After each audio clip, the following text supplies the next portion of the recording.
रहा हूँ।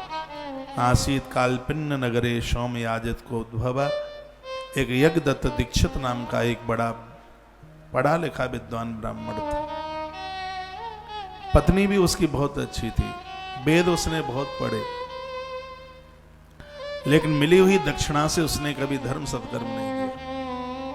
हमारे तो ग्रंथ कहते हैं कमाई का दशांश धर्म में लगना चाहिए। 100 कमाए तो उसका 10 रुपया। और सतयुग और त्रेता में ऐसा ही होता था। आदमी को जरूरत से ज्यादा जरूरत ही नहीं थी, उसको जो जरूरत थी बस उतना ही। संग्रह करता नहीं था, खेतों में हल चलाना नहीं पड़ता था, हाथ जोड़ के माँ को कह दिया जाता था माता हमें 10, 20, 50 किलो अनाज चाहिए। सतयुग त्रेता में यही पोजीशन थी और धरती माता दे देती थी उनको। द्वापर में बलराम जी ने हल चलाना सबको सिखाया, बीजारोपण करना शुरू किया। द्वापर में भूमि बांझ नहीं होती थी, बीज डाला और उग गया।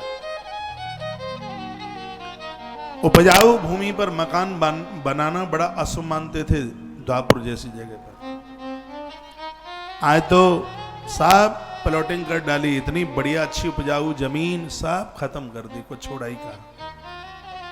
ये आने वाले समय में चिंता का विषय बन जाएगा कि लोग खाएंगे क्या, जमीनें सब समाप्त हो जाएंगी। इतना बड़ा क्रय और विक्रय जमीनों का चल रहा है। उस समय आदमी जो कमाता था उसका दशांश भगवदीय कार्यों में लगता था। पहले इतने यज्ञ होते थे, भगवान श्री कृष्ण अपने जीवन में एक भी दिन ऐसा नहीं निकला जिस दिन वो एक गाय का दान और नित्य यज्ञ न करते हो। धर्मराज युधिष्ठिर 10,000 ब्राह्मणों को रोज भोजन कराते थे। युधिष्ठिर तब ही पानी पीते थे, महाभारत में वर्णन है, 10,000 ब्राह्मणों को भोजन करा के। यही स्थिति श्री भरतलाल जी की थी। आदमी इतना उदार था। और जो लोग अपनी कमाई का दशांश भगवत कार्यों में नहीं करते थे खर्च, उन्हें समाज से छेक दिया जाता था, अलग कर दिया जाता था। जो बिटिया के विवाह में, कन्यादान में और पिता की अर्थी पर नहीं आता था, बाहर रहने वाले उस पुरुष को लोग गांव के अंदर नहीं घुसने देते थे। वो जमाना था।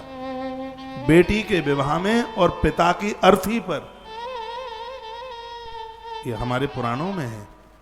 जिसने इस दोनों मौकों को जो चूका, उसको गांव में प्रवेश नहीं करने दिया जाता था। फिर वो प्रायश्चित करता था।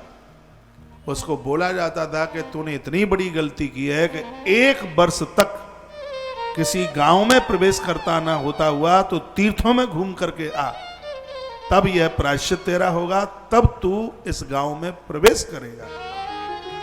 लेकिन आज पिता की अर्थी में अग्नि संस्कार के लिए बच्चों के पास समय है?